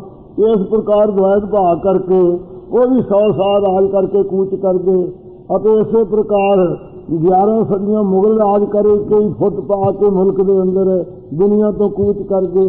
ਹੁਣ ਸਾਧ ਸੰਗਤ ਦੀ ਵਾਰੀ ਆਈ ਹੈ, ਇਸ ਵਾਰੀ ਜੇ ਦੁਆਇਤ ਭਾਅ ਚ ਅਜੇ ਪਏ ਰਹੇ ਤੇ ਇਹ ਖਰਾਬ ਹੀ ਹੋਣਾ। ਕੋਈ ਕਿਸੇ ਦੀ ਖੂਨ ਦਾ ਤਿਹਾਇਆ, ਕੋਈ ਕਿਸੇ ਦੀ ਜਾਨ ਦਾ ਤਿਹਾਇਆ, ਕੋਈ ਸੁੱਖ ਛੋੜੋ ਨਿਕਲਣਾ। ਇਸ ਗੱਲ ਵਿੱਚ 20 ਸਾਲ ਕਾਂਗਰਸ ਨੇ ਰਾਜ ਕੀਤਾ ਹੈ, ਉਹਦੇ ਵਿੱਚ ਵੀ ਸਾਧ ਸੰਗਤ ਦੀ ਫੁੱਟ ਪਾ ਪਾ ਕੇ ਝਗੜਾ ਹੀ ਪਾ ਛੱਡੇ, ਮੁਲਕ 'ਚ ਇਹਨੂੰ ਸ਼ਾਂਤ ਹੋਣ ਨਹੀਂ ਦਿੱਤਾ। ਹੁਣ ਪੰਜਾਬੀ ਸੂਬਾ ਮਿਲਿਆ ਹੈ, ਇਹਦੇ 'ਚ ਆਪੋ ਵਿੱਚ ਲੀਡਰ ਲੜ ਕੇ ਮਰ ਰਹੇ ਹਨ। ਇਹ ਦੁਆਇਤ ਭਾਵ ਖਰਾਬ ਹੀ ਹੋਈ ਹੈ। ਇਵੇਂ ਦੂਜਾ ਭਾਵ ਹੈ ਜਿਹਨੂੰ ਪਰਮੇਸ਼ਰ ਨੂੰ ਭੁਲਾ ਦਿੱਤਾ ਹੈ ਅਤੇ ਪਰਮਾਰਥ ਨੂੰ ਛੱਡ ਕਰਕੇ ਦੂਜੀਆਂ ਚੀਜ਼ਾਂ ਵਿੱਚ ਦੂਜੀ ਮਾਇਆ ਜਗਤ 'ਚ ਵਾਸ, ਦੂਜੀ ਮਾਇਆ ਜਗਤ ਦੇ ਵਿੱਚ ਵਸਦੀ ਹੈ। ਇਸ ਦੁਆਇਤ ਮਾਇਆ ਦੇ ਵਿੱਚ ਪ੍ਰੇਮ ਕਰਨੇ ਕਰਕੇ ਵਿਗੁਰਤੀ ਹੈ, ਖਰਾਬ ਹੀ ਹੋਣਾ ਪੈਂਦਾ ਹੈ। ਗਲ ਪਈ ਸੋ ਜਮ ਕੀ ਫਾਸ। ਐਸੇ ਪੁਰਖਾਂ ਦੇ ਗਲ ਜਮਾਂ ਦੀ ਫਾਹੀ ਪਈ ਰਹਿੰਦੀ ਹੈ। ਸੋ ਜਮਾਂ ਦੀ ਫਾਹੀ ਜੰਮਣ ਮਰਨ ਦੀ ਫਾਹੀ ਪਈ ਰਹਿੰਦੀ ਹੈ। ਜਮਾਂ ਦੀ ਫਾਹੀ ਮੋਹ ਰੂਪੀ ਫਾਹੀ ਪਈ ਰਹਿੰਦੀ ਹੈ। ਅੰਤ ਨੂੰ ਮੌਤ ਦੀ ਫਾਹੀ ਪਈ ਰਹਿੰਦੀ ਹੈ, ਜ਼ਮਾਨੇ ਦੀ ਫਾਹੀ ਪਈ ਨਹੀਂ। ਫਲਾਣਾ ਟੁੱਟ ਜੇ ਮੇਰੇ ਨਾਲ, ਫਲਾਣਾ ਮੇਰੇ ਨਾਲ ਜੁੜਿਆ ਰਹੇ ਤਾਂ ਠੀਕ ਹੈ। ਇਸ ਪ੍ਰਕਾਰ ਜਮਾਂ ਦੀ ਕਾਲ ਦੀ ਫਾਹੀ ਅੰਤ ਨੂੰ ਪੈ ਜਾਂਦੀ ਆ ਕਿ ਜਿਹਾ ਬੀਜੈ ਸੋ ਲੁਣੈ। ਜਿਹੜਾ ਜਿਹਾ ਜੀਵ ਬੀਜਿਆ ਕਰਮ ਕਰਦਾ ਹੈ ਉਹ ਜਿਹਾ ਲੁਣੇ ਵੱਢੇਗਾ। ਜੇ ਕਿਸੇ ਇਨਸਾਨ ਸੰਗਤ ਜੀ ਸਾਹਿਬ ਫਰੀਦ ਜੀ ਨੇ ਕਿਹਾ ਹੈ, ਫਰੀਦਾ ਜਿਸ ਪ੍ਰਕਾਰ ਲੋੜੇ ਦਾਖ ਬਜੌਰੀਆਂ ਅਤੇ ਹੰਡਾ ਉਨ ਕਤਾਇਂਦਾ ਪਹਿਲਾ ਲੋੜੇ ਪੱਟ ਤੇ ਲੋੜੇ ਦਾਖ ਬਜੌਰੀਆਂ ਕਿੱਕਰ ਬੀਜੇ ਜੱਟ। ਕਿੱਕਰਾਂ ਦੇ ਬੀਜ ਬੀਜਦਾ ਹੋਵੇ ਤੇ ਬਜੌਰ ਸ਼ਹਿਰ ਦੇ ਬੜੇ ਬੜੇ ਜਿਹੜੇ ਮੁਨੱਕੇ ਹੁੰਦੇ ਆ ਨਾ ਦਾਖਾਂ, ਇਹ ਬਜੌਰ ਸ਼ਹਿਰ ਦੀਆਂ ਮੰਨੀਆਂ ਚੰਗੀਆਂ ਸਭ ਤੋਂ। ਉਹ ਬਜੌਰ ਸ਼ਹਿਰ ਦੀਆਂ ਦਾਖਾਂ ਭਾਰੇ ਤੇ ਬੀਜੇ ਕਿੱਕਰਾਂ ਨੂੰ, ਕਿੱਕਰਾਂ ਚੋਂ ਕੰਡੇ ਹੀ ਮਿਲਣੇ ਆ। ਬਜੌਰ ਵੇਖਦੀਆਂ ਦਾਖਾਂ ਕਿਵੇਂ ਮਿਲਣਗੀਆਂ। ਇਸੇ ਪ੍ਰਕਾਰ ਸਾਧ ਸੰਗਤ ਜੀ ਹੰਡੇ ਉਨ ਕਤਾਇਂਦਾ ਪਹਿਲਾ ਲੋੜੇ ਪੱਟ। ਉਨ ਕਰਦਾ ਫਿਰਦਾ ਹੋਵੇ ਤੇ ਚਾਹੇ ਮੈਂ ਰੇਸ਼ਮ ਪਹਿਰ ਲਵਾਂ, ਪੱਟੋ ਕਿਵੇਂ ਪਹਿਰ ਲਵੇਗਾ। ਇਸੇ ਪ੍ਰਕਾਰ ਸਾਧ ਸੰਗਤ ਜੀ ਹਜ਼ੂਰ ਕਹਿੰਦੇ ਹਨ ਲੋੜੇ ਦਾਖ ਬਜੌਰੀਆਂ। ਬਜੌਰੀ ਮੇਰੇ ਇੱਕ ਪੁੱਤਰ ਅਧਿਕਾਰੀ ਹੋਵੇ, ਮੇਰੀ ਇਸਤਰੀ ਅਨੁਸਾਰ ਹੋਵੇ, ਮੇਰਾ ਪਰਿਵਾਰ ਅਨੁਸਾਰ ਹੋਵੇ। ਇਹ ਸੰਬੰਧੀਆਂ ਨੂੰ ਬਜੌਰ ਵੇਖਦੀਆਂ ਦਾਖਾਂ ਵਰਗੀਆਂ ਮਿੱਠੀਆਂ। ਕਹਿੰਦਾ ਮੇਰੇ ਸਾਰੇ ਸੰਬੰਧੀ ਆਗਿਆਕਾਰ ਹੋਣ। ਚਾਹੁੰਦਾ ਤਾਂ ਇਉਂ ਹੈ ਬਜੌਰ ਦੀਆਂ ਮਿੱਠੀਆਂ ਦਾਖਾਂ। ਤੇ ਕਿੱਕਰ ਬੀਜੇ ਜੱਟ ਤੇ ਈਰਖਾ ਰੂਪੀ ਕਿੱਕਰਾਂ ਬੀਜ ਬੀਜਦਾ, ਪਾਪਾ ਰੂਪੀ ਕਿੱਕਰਾਂ ਦੇ ਬੀਜ ਬੀਜਦਾ। ਜੜ ਇਹੋ ਜਿਹਾ ਦੱਸੋ ਇਹਨੂੰ ਕਿਵੇਂ, ਜਦੋਂ ਆਪ ਮਾਂ ਪਿਓ ਦੀ ਆਗਿਆ ਨਹੀਂ ਮੰਨੀ, ਆਪ ਉਹਨਾਂ ਦੀ ਪ੍ਰਸੰਨਤਾ ਨਹੀਂ ਲਈ, ਤੇ ਇਹਦੇ ਗਾਹਾਂ ਪੁੱਤਰ ਧੀਆਂ ਕਿਵੇਂ ਆਗਿਆਕਾਰ ਹੋਣਗੇ। ਜਿਹੜਾ ਜਿਹਾ ਸੁਭਾਅ ਹੈ ਉਹੋ ਜਿਹਾ ਫਲ ਮਿਲਣਾ ਹੈ। ਇਸ ਪ੍ਰਕਾਰ ਹਜ਼ੂਰ ਫਰਮਾਉਂਦੇ ਹਨ ਲੋੜੇ ਦਾਖ ਬਜੌਰੀਆਂ। ਬਜੌਰ ਕੌਣ ਹੈ? ਬਕੁੰਠ। ਬਕੁੰਠ ਦੀਆਂ ਦਾਖਾਂ ਮੁਕਤੀਆਂ ਲੋੜਦਾ ਵੀ ਸਲੋਕ ਮੁਕਤੀ ਮਿਲ ਜੇ, ਮੈਨੂੰ ਸਮੀਪ ਮੁਕਤੀ ਮਿਲ ਜੇ, ਸੁਜਿਜ ਮੁਕਤੀ ਮਿਲ ਜੇ, ਸਮੀਪ ਮੁਕਤੀ ਮਿਲ ਜੇ। ਇਸ ਪ੍ਰਕਾਰ ਦੀਆਂ ਬਜੌਰ ਦੀਆਂ ਦਾਖਾਂ ਭਾਲਦਾ ਹੈ ਤੇ ਬਕੁੰਠ ਦੀਆਂ ਮੁਕਤੀਆਂ ਰੂਪ। ਕਿੱਕਰ ਬੀਜੇ ਜੱਟ, ਜੱਟ ਜੜ ਇਹੋ ਜਿਹਾ ਹੈ ਤੇ ਪਾਪਾ ਰੂਪੀ ਕਿੱਕਰਾਂ ਦੇ ਬੀਜ ਬੀਜਦਾ ਹੈ। ਹੰਡੇ ਉਨ ਕਰਦਾ ਸਕਾਮ ਕਰਮ ਰੂਪੀ ਉਨ ਕਰਦਾ ਫਿਰਦਾ ਹੈ। ਪਹਿਲਾ ਲੋੜੇ ਪੱਟ ਬ੍ਰਹਮ ਗਿਆਨ ਰੂਪੀ ਬਸਤਰ ਪੱਟ ਦੇ ਰੇਸ਼ਮ ਦੇ ਪਹਿਰਨਾ ਚਾਹੁੰਦਾ। ਕਿਵੇਂ ਇਹਨੂੰ ਆਨੰਦ ਹੋਵੇ ਪਰਮੇਸ਼ਰ ਦਾ। ਇਸ ਪ੍ਰਕਾਰ ਹਜ਼ੂਰ ਕਹਿੰਦੇ ਹਨ ਦੁਆ ਭਾਏ ਜਿਹਾ ਬੀਜੈ ਸੋ ਲੁਣੈ। ਜਿਹਾ ਜੀਵ ਕਰਮ ਕਰੇਗਾ ਉਹ ਜਿਹਾ ਫਲ ਲਵੇਗਾ, ਵੱਢੇਗਾ, ਪ੍ਰਾਪਤ ਕਰੇਗਾ। ਬੀਜੇ ਵਿਖ ਮੰਗੇ ਅੰਮ੍ਰਿਤ ਵੇਖੋ ਇਹ ਨਿਆਂ। ਮੰਗਦਾ ਅੰਮ੍ਰਿਤ ਬੀਜਦਾ ਵਿਉ ਹੈ। ਕਿਸੇ ਨੂੰ ਦੁੱਖ ਦੇਣਾ ਵਿਉ ਬੀਜਦਾ ਹੈ ਤੇ ਕਹਿੰਦਾ ਮੈਂ ਅਮਰ ਹੋ ਜਾ, ਮੁਕਤ ਹੋ ਜਾ। ਕਦੇ ਗੱਲ ਹੋ ਸਕਦੀ ਹੈ? ਇਹ ਨਾ ਜਿਹੜਾ ਜਿਹਾ ਬੀਜ ਬੀਜੇਗਾ ਉਹ ਜਿਹਾ ਫਲ ਮਿਲੇਗਾ। ਮੱਥੈ ਜੋ ਲਿਖਿਆ। ਜੋ ਜੀਵਨ ਕਰਮ ਕੀਤਾ ਉਹ ਮੱਥੇ ਹਿਰਦੇ ਚ ਲੇਖ ਲਿਖਤਾ ਹੈ। ਕਰਨੀ ਕਾਗਜ਼ ਮਨ ਮਸਬਾਣੀ ਬੁਰਾ ਭਲਾ ਦੇ ਲੇਖ ਪਏ। ਜਿਉਂ ਜਿਉਂ ਕਿਰਤ ਲਾਏ ਤੇ ਚਲੀਏ ਤਉ ਨਾਹੀ ਤਉ ਗੁਣ ਨਾਹੀ ਅੰਤ ਹਰੇ। ਜੋ ਕਰਨੀ ਦੇਹ ਹੈ ਇਹ ਸਾਧ ਸੰਗਤ ਜੀ ਸ਼ਾਹੀ ਬਣੀ ਹੋਈ ਹੈ। ਇਹ ਕਰਨੀ ਕਾਗਜ਼ ਬਣੀ ਹੋਈ ਹੈ ਜਿਹੜੀ ਜੀਵ ਦੀ ਕਰਨੀ ਹੈ, ਦੇਹ ਕਰਨ ਵਾਲੀ, ਅਤੇ ਮਨ ਸ਼ਾਹੀ ਬਣਿਆ ਹੋਇਆ ਹੈ। ਬੁਰਾ ਤੇ ਭਲਾ ਜਿਹੜੇ ਅੰਦਰ ਸੰਸਕਾਰ ਹੈ ਦੋ ਲੇਖ ਮਜਮੂਨ ਛਪ ਰਹੇ ਹਨ। ਇਉਂ ਜਿਵੇਂ ਉਹ ਕਿਰਤ ਕੀਤੇ ਹੋਏ ਸੰਚਿਤ ਕਰਮਾਂ ਦੇ ਅਨੁਸਾਰ ਪਰਾਰਬਧ ਕਰਮ ਬਣਿਆ ਹੈ। ਕਿਰੇਮਾਨ ਸੰਚਿਤ ਕਿਰੇਮਾਨ ਕਰਕੇ ਸੰਚਿਤ ਕਰਮ ਬਣੇ ਹਨ। ਸੰਚਿਤ ਕਰਮਾਂ ਕਰਕੇ ਪਰਾਰਬਧ ਰੂਪ ਕਰਮ ਬਣਿਆ। ਉਸ ਕਰਨੀ ਅਨੁਸਾਰ ਜਿਵੇਂ ਜਿਵੇਂ ਕਿਰਤ ਲਾਉਂਦਾ ਉਵੇਂ ਚੱਲੀ ਰਿਹਾ। ਇਸ ਪ੍ਰਕਾਰ ਇਹ ਮੱਥੇ ਦਾ ਲੇਖ ਬਣਦਾ ਹੈ ਸਭ ਦਾ। ਮੱਥੈ ਜੋ ਲਿਖਿਆ। ਜੋ ਮੱਥੇ ਅੰਤਾ ਕਰਨ ਦੇ ਅੰਦਰ ਆਪਣੇ ਸੰਸਕਾਰਾਂ ਰੂਪ ਉਹ ਲਿਖਤ ਲਿਖੀ ਹੋਈ ਹੈ। ਸੋ ਕਰੀ ਲੋਏ ਕਲਮ ਲਿਖੋ ਲੇਖ ਮਾਥੇ। ਉਸ ਅਨੁਸਾਰ ਕਰਨੀ ਅਨੁਸਾਰ ਜੀਵਨ ਬੁਰਾ ਭਲਾ ਦੇ ਲੇਖ ਪਏ ਹਨ। ਰੈਣ ਵਿਹਾਣੀ ਪਛਤਾਣੀ। ਜਿਹੜੀ ਇਸਤਰੀ ਪਤੀ ਦੀ ਸੇਵਾ ਕਰਨ ਵਾਸਤੇ ਰਾਜੇ ਦੀ ਰਾਣੀਆਂ ਜਿਹੜੀਆਂ ਹੁੰਦੀਆਂ ਉਹਨੂੰ ਵਾਰੀ ਵਾਰੀ ਰਾਜੇ ਦੀ ਸੇਵਾ ਦਾ ਵਕਤ ਮਿਲਦਾ ਹੈ। ਜਿਸ ਰਾਣੀ ਨੂੰ ਸਾਰੀਆਂ ਰਾਣੀਆਂ ਦੇ ਮਗਰੋਂ ਵਾਰੀ ਮਿਲੀ ਹੋਵੇ ਉਹ ਰਾਤ ਵਿੱਚ ਰਾਜੇ ਦੀ ਸੇਵਾ ਚਰਨ ਚਾਪੀ ਕਰਨੀ, ਪੱਖਾ ਕਰਨਾ ਅਤੇ ਉਹਦੀ ਪ੍ਰਸੰਨਤਾ ਲੈਣੀ। ਇਹ ਸੇਵਾ ਛੱਡ ਕੇ ਗੋਲੀਆਂ ਵਿੱਚ ਹੀ ਪਰਚੀ ਰਹੇ, ਗੋਲਿਆਂ ਵਿੱਚ ਹੀ ਪਰਚੀ ਰਹੇ। ਫਿਰ ਸਾਧ ਸੰਗਤ ਜੀ ਜਦੋਂ ਰਾਤ ਗੁਜ਼ਰ ਜਾਂਦੀ ਹੈ ਉਹਦੇ ਭਾਵੇਂ ਸ਼ਿੰਗਾਰ ਲਾਏ ਹੋਣ, 16 ਸ਼ਿੰਗਾਰ ਕੀਤੇ ਹੋਏ ਹੋਣ, ਤੇ ਭਾਵੇਂ ਬਸਤਰ ਕੁਸੁੰਬੀ ਪਹਿਰੇ ਹੋਏ ਹੋਣ, ਭਾਵੇਂ ਕਿੰਨੇ ਉਹਦੇ ਅੰਦਰ ਗੁਣ ਹੋਣ, ਤੇ ਪਰ ਫਿਰ ਵੀ ਜਦੋਂ ਰਾਤ ਗੁਜ਼ਰ ਜਾਂਦੀ ਹੈ ਪਤੀ ਦੀ ਸੇਵਾ ਤੋਂ ਬਿਨਾਂ ਉਦੋਂ ਪਛਤਾਪ ਹੀ ਕਰਦੀ ਰਹਿੰਦੀ ਹੈ ਰਾਣੀ। ਉੱਠ ਚੱਲੀ ਗਈ ਨਿਰਾਸ਼। ਫਿਰ ਮਹਿਲਾਂ ਚੋਂ ਕੱਢੀ ਜਾਂਦੀ ਹੈ, ਉੱਠ ਕੇ ਚਲੀ ਜਾਂਦੀ ਹੈ ਨਿਰਾਸ਼ੀ ਹੋ ਕੇ। ਇਸੇ ਪ੍ਰਕਾਰ ਸਾਧ ਸੰਗਤ ਜੀ ਜਿਹੜੀ ਉਮਰ ਆਪਾਂ ਨੂੰ ਮਿਲੀ ਹੈ ਇਹ ਆਪਾਂ ਪਰਮੇਸ਼ਰ ਹੈ ਪਾਤਸ਼ਾਹ, ਉਹਦੀਆਂ ਆਪਾਂ ਰਾਣੀਆਂ ਦੀ ਨਿਆਈ ਹਾਂ। ਇਹ ਉਮਰ ਰੂਪੀ ਰਾਤ ਵਾਹਿਗੁਰੂ ਨੇ ਸਾਨੂੰ ਦਿੱਤੀ ਆਪਦੇ ਮਿਲਣ ਦੇ। ਭਈ ਪ੍ਰਾਪਤ ਮਾਨੁਖ ਦੇ ਹੁਰੀਆ, ਗੋਬਿੰਦ ਮਿਲ ਕੇ ਤੇਰੀ ਵਰੀਆ। ਪਰਮੇਸ਼ਰ ਦੇ ਮਿਲਣ ਦੀ ਆਪਾਂ ਨੂੰ ਵਾਰੀ ਮਿਲੀ ਹੈ। ਇਸ ਵਾਰੀ ਰੂਪੀ ਰਾਤ ਨੂੰ ਪਾ ਕੇ ਜਿਨ੍ਹਾਂ ਨੇ ਸ਼ਬਦ ਸਪਰਸ਼ ਰੂਪ ਰਸ ਗੰਧ ਵਿਸ਼ਿਆਂ ਵਿੱਚ ਇਹ ਰਾਤ ਨੂੰ ਬਤੀਤ ਕਰ ਦਿੱਤਾ ਹੈ। ਕੁਝ ਦੁਨੀਆ ਦੀਆਂ ਗੱਲਾਂ ਸੁਣਨ ਵਿੱਚ ਸਮਾਂ ਲਾਤਾ ਹੈ, ਕੋਈ ਚਮੜੀ ਦੇ ਠੰਡ ਤੱਤ ਪਰਖਣ ਵਿੱਚ ਲਾਤਾ ਹੈ, ਕੋਈ ਸੁੰਘਣ ਵਿੱਚ ਲਾਤਾ ਹੈ, ਕੁਝ ਵੇਖਣ 'ਚ, ਕੋਈ ਸੁਣਨ ਵਿੱਚ, ਕੋਈ ਜ਼ੁਬਾਨ ਦੇ ਸਵਾਦ ਵਿੱਚ, ਗੱਲਾਂ ਬਾਤਾਂ ਵਿੱਚ, ਇਉਂ ਪੰਜੇ ਵਿਸ਼ਿਆਂ 'ਚ ਸੁਰਤ ਨੂੰ ਲਾ ਕੇ ਰਾਤ ਜਿਹੜੀ ਹੈ ਉਮਰ ਰੂਪੀ ਰਾਤ ਬਿਹਾ ਗਈ। ਜਿਸ ਵਕਤ ਆਜੂ ਪੂਰੀ ਹੋ ਗਈ ਪਛਤਾਣੀ, ਫਿਰ ਪਛਤਾਤਾਪ ਜਿੰਦ ਕਰਦੀ ਰਹੇਗੀ ਕਿ ਤੈਂ ਨਾ ਮਿਲੀ ਆਸ। ਫਿਰ ਪਰਮੇਸ਼ਰ ਤੇਰੇ ਨਾਲ ਮਿਲ ਨਾ ਸਕੇ ਮਨੁੱਖਾ ਜਨਮ ਪਾ ਕੇ। ਉੱਠ ਚੱਲੀ ਗਈ ਉੱਠ ਨਿਰਾਸ਼, ਕੇ ਦੇਰ ਤੋਂ ਚਲੀ ਜਾਵੇਗੀ ਨਿਰਾਸ਼ੀ ਹੋ ਕੇ ਜਿੰਦ ਜਿਹੜੀ ਹੈ। ਫਿਰ ਇਹਨੂੰ ਮਨੁੱਖਾ ਜਨਮ ਹੱਥ ਨਹੀਂ ਆਉਣਾ, ਕਿਉਂਕਿ ਇਹੋ ਹੀ ਵਾਰੀ ਹੈ ਪਰਮੇਸ਼ਰ ਦੇ ਮਿਲਣ ਦੀ। ਸੋ ਬਹੁਲ ਨਾ ਆਵੇ ਵਾਰੀ ਜੀ, ਰਾਗੀ ਸਿੰਘਾਂ ਨੇ ਅੱਜ ਪੜ੍ਹੇ ਸ਼ਬਦ ਕਿ ਫਿਰ ਵਾਰੀ ਨਹੀਂ ਆਉਣੀ। ਇਹੋ ਹੀ ਵਾਰੀ ਹੈ ਵਾਹਿਗੁਰੂ ਦੇ ਮਿਲਣ ਦੀ ਮਨੁੱਖਾ ਜਨਮ। ਕਿਹੜੀਆਂ ਜੂਨਾਂ 'ਚ ਕਦੋਂ ਮਹਾਰਾਜ ਨੂੰ ਮਿਲ ਸਕਾਂਗੇ? ਜਦੋਂ ਚਾਰ ਪਾਵ ਦੇ ਸਿੰਘ ਗੁੰਗਮੁਖ ਸਭ ਕੈਸੇ ਗੁਣ ਗਈ ਹੈ। ਊਰਤ ਬੈ ਠੇਂਗਾ ਪਰ ਹੈ ਕਬ ਕਦ ਮੂਲ ਲਕਈ ਹੈ। ਹੁਣ ਤਾਂ ਚਵਾਰੇ ਸਿਰ ਲਕੋ ਕੇ ਪੈ ਰਹਿੰਦੇ ਹਾਂ। ਜਦੋਂ ਉਸਦੇ ਮਹਿਣੇ ਸੋਟਾ ਵੱਜਣ ਲੱਗਾ, ਜੇ ਬਹਿ ਗਿਆ ਤੁਰਲਾ ਬਲ ਤਾਂ ਵੀ ਸੋਟਾ ਵੱਜਾ, ਜਦੋਂ ਨਾ ਉੱਠਿਆ ਉਦੋਂ ਵੀ ਸੋਟਾ ਵੱਜਾ। ਇਸ ਪ੍ਰਕਾਰ ਫਿਰ ਸਿਰ ਕਿੱਥੇ ਲੁਕਾਉਂਗੇ? ਹੁਣ ਤਾਂ ਸਿਰ ਲੁਕੋ ਲੈਂਦੇ, ਕੁਟੀਆਂ ਬਣਾ ਬਣਾ ਕੇ ਲੁਕ ਕੇ ਬਹਿ ਰਹਿੰਦੇ ਹਾਂ। ਇਸ ਪ੍ਰਕਾਰ ਜਦੋਂ ਚਾਰ ਪੈਰ ਹੋ ਗਏ, ਮੂੰਹੋਂ ਗੁੰਗਾ ਹੋ ਗਿਆ, ਭੁੱਖ ਤੇ ਵੀ ਨਾ ਦੱਸ ਸਕਿਆ, ਚਾਰ ਦੋ ਸਿੰਘ ਹੋ ਗਏ, ਉਦੋਂ ਕਿਵੇਂ ਗੁਣ ਗਾ ਸਕਾਂਗੇ? ਇਹੀ ਜਿਹੀ ਹਾਲਤ ਵਿੱਚ ਪਰਮੇਸ਼ਰ ਦੇ ਗੁਣ ਨਹੀਂ ਗਾਏ ਜਾਣੇ।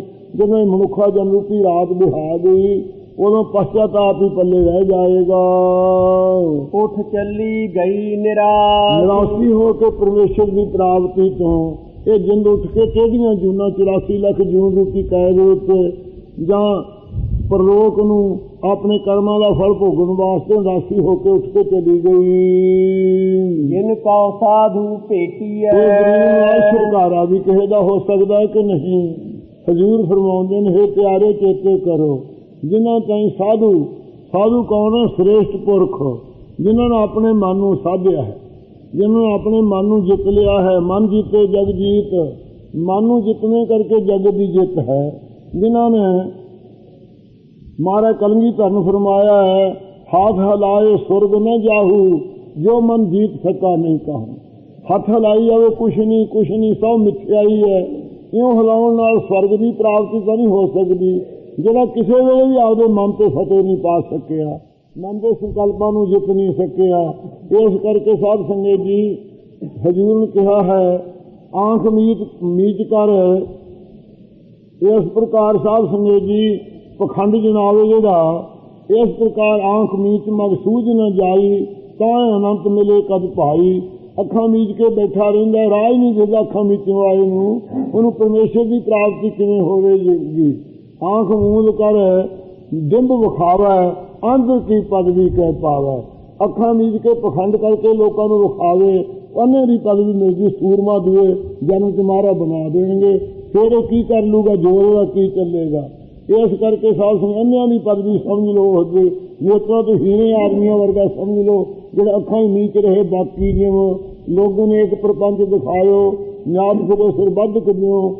ਇਸ ਪ੍ਰਕਾਰ ਸਾਧ ਸੰਗਤ ਜੀ ਜਿਨ੍ਹਾਂ ਦਾ ਜੀਵਨ ਹੈ ਉਹਨਾਂ ਦੀ ਬਾਬਤ ਹਜ਼ੂਰ ਆਪਾਂ ਨੂੰ ਫਰਮਾ ਰਹੇ ਹਨ, ਜਿਨ ਕਉ ਸਾਧੂ ਭੇਟੀ ਹੈ। ਸਾਧੂ ਉਹ ਹੁੰਦਾ ਹੈ ਜਿਹਨੂੰ ਮਨ ਨੂੰ ਸਾਧ ਲਿਆ ਹੋਵੇ। ਮਨ ਨੂੰ ਸਾਧਨਾ ਕਹਿੰਦੇ, ਮਨ ਅਸਾਧ ਸਾਧੇ ਜਨ ਕੋਈ। ਅਸਾਧ ਮਨ ਹੈ, ਰੋਗ ਦੀ ਨਿਆਈ। ਜਿਵੇਂ ਕਬਜ਼ ਦੀ ਬਿਮਾਰੀ ਹੁੰਦੀ ਹੈ, ਤਰਦੋਖ ਅਸਾਧ ਹੁੰਦੇ ਹਨ, ਇਸੇ ਪ੍ਰਕਾਰ ਮਨ ਹੈ। ਇਸ ਨੂੰ ਕੋਈ ਸਾਧਨ ਵਾਲਾ ਪੁਰਖ ਹੈ। ਕਰੋੜਾਂ ਵਿੱਚੋਂ ਕੋਟਣ ਮੈਂ ਨਾਨਕ ਕੋ ਨਾਰਾਇਣ ਦੇ ਚੀਤ, ਉਹ ਅਸਾਧ ਮਨ ਨੂੰ ਸਾਧਦੇ ਹਨ, ਜਿਨ੍ਹਾਂ ਦੇ ਚਿੱਤ ਪਰਮੇਸ਼ਰ ਵਸਿਆ ਰਹਿੰਦਾ ਹੈ। ਉਹ ਹੈ ਸਾਧੂ, ਜਿਨ੍ਹਾਂ ਨੇ ਆਪਣੇ ਮਨ ਨੂੰ ਸਾਧਨ ਕੀਤਾ ਹੈ। ਇੱਕ ਸਾਧਕ ਹੁੰਦਾ ਹੈ, ਇੱਕ ਸਾਧਨ ਹੁੰਦੇ ਹਨ, ਇੱਕ ਸਾਧ ਅਵਸਥਾ ਹੁੰਦੀ ਹੈ। ਸਾਧਕ ਜੋ ਵਿਰਾਗ ਵੇਖ ਖੜਸੰਤੀ ਮੋਖ ਇੱਛਾ ਵਿਧਾਨ ਦੇ ਅਨੁਸਾਰ ਸਾਧਨ ਕਰਦਾ ਉਹ ਸਾਧਕ ਪੁਰਖ ਹੈ, ਜਾਂ ਯੋਗ ਦੇ ਅਨੁਸਾਰ ਆਸਨ ਜਮ ਨੇਮ ਪ੍ਰਾਣਾਯਾਮ ਆਸਨ ਪ੍ਰਤਿਆਹਾਰ ਧਾਰਨਾ ਧਿਆਨ ਸਮਾਧ ਆਦਿ ਕੰਗਾਂ ਨੂੰ ਗ੍ਰਹਿਣ ਕਰਦਾ ਉਹ ਸਾਧਕ ਪੁਰਖ ਹੈ। ਇਹਨਾਂ ਸਾਧਨਾਂ ਨੂੰ ਜਿਹੜਾ ਸਾਧ ਕਰਕੇ ਜਿੱਤ ਕਰਕੇ ਸਾਧ ਅਵਸਥਾ ਜੋ ਸਿੱਧ ਪ੍ਰਾਪਤੀ ਵਾਲੀ ਅਵਸਥਾ ਸਰੂਪ ਵਾਲੀ ਉਸ ਨੂੰ ਜਿਹੜਾ ਪ੍ਰਾਪਤ ਜੋ ਸਾਧੂ ਹੁੰਦਾ ਹੈ। ਸੋ ਜਿਨ੍ਹਾਂ ਨੂੰ ਐਸੇ ਸਾਧੂ ਸ੍ਰੇਸ਼ਟ ਜਿਵੇਂ ਭਾਈ ਬੁੱਢਾ ਸਾਹਿਬ ਜੀ ਦਾ ਜੀਵਨ ਸੀ, ਜਿਸ ਪ੍ਰਕਾਰ ਗੁਰਮੁਖ ਸਿੱਖ ਗੁਰੂ ਸਾਹਿਬ ਦੇ ਹੋਏ ਹਨ, ਆਪ ਹੀ ਸਤਿਗੁਰੂ ਨਾਨਕ ਦੇਵ ਜੀ ਨੂੰ ਭਾਈ ਗੁਰਦਾਸ ਜੀ ਲਿਖਿਆ ਹੈ।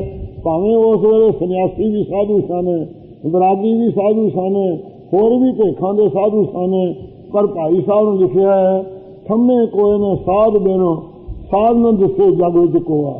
ਸਾਧ ਤੋਂ ਬਿਨਾਂ ਦੁਨੀਆ ਨੂੰ ਥੰਮਣ ਨੂੰ ਕੋਈ ਸਮਰੱਥ ਨਹੀਂ ਸੀ। ਭਾਵੇਂ ਭੇਖਾਂ ਵਾਲੇ ਸਾਰੇ ਸਾਧੂ ਸਨ, ਪਰ ਮਨ ਨੂੰ ਸਾਧਨ ਵਾਲਾ ਗੁਰੂ ਨਾਨਕ ਸਾਹਿਬ ਜੈਸਾ ਕੋਈ ਦਿਸਦਾ ਨਹੀਂ ਸੀ ਦੁਨੀਆ ਵਿੱਚ। ਇਸ ਕਰਕੇ ਕਿਸੇ ਨੇ ਇਹ ਦੁਨੀਆ ਨੂੰ ਰੁੜੀ ਜਾਂਦੀ ਨੂੰ ਥੰਮਿਆ ਨਹੀਂ। ਇਸ ਪ੍ਰਕਾਰ ਧਰਮ ਉਦਾਸ ਹੋਏ ਦੀ ਰੱਖਿਆ ਕਰਨ ਵਾਸਤੇ ਕਲਯੁਗ ਉਧਾਰਿਆ ਗੁਰਦੇਵ ਮਲ ਮੂਡ ਜੇ ਮੁਗਧ ਹੋਤੇ। ਕੋਈ ਆਪਦੀ ਮੈਲੀ ਘੋੜੀ ਖਾਈ ਜਾਂਦੇ ਸੀ, ਕੋਈ ਪਿਸ਼ਾਬ ਨਿਆਣਿਆਂ ਨੂੰ ਜੰਮਦਿਆਂ ਨੂੰ ਪਿਸ਼ਾਬ ਹੀ ਪਿਆਈ ਜਾਂਦੇ ਸੀ ਅਕਲ ਮਾਰਨ ਵਾਸਤੇ।